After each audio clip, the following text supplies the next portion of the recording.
সমাজের আসল চিত্র যদি না যায় তুলে ধরা, কি হবে লেখালেখি কলমবাজির এই মহড়া।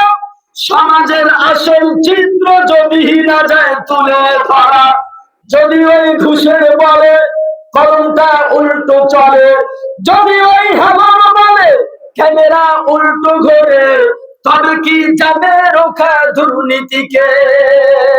আবার বললেন, কি হবে আলেম হয়ে ইমাম সেজে সমাজেতে, পারো যদি সত্য কথা উচ্চ স্বরে না বলিতে।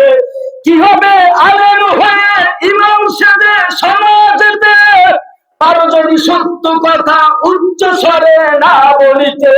চাকরির ভয় করো যদি ছেড়ে দাও ওই না গদি, কি হবে ধোঁকা দিয়ে আল্লাহকে? জোরে বলুন ঠিক কিনা?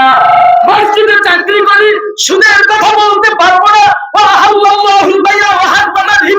আল্লাহ সুদকে হারাম করেছেন, ব্যবসাকে হালাল করেছেন, ঠিক কিনা? আবার গান বাজনাকে হারাম করেছেন। এই কথাগুলো আমি যদি বলতে না পারি তাহলে আমি কিসের ইমাম?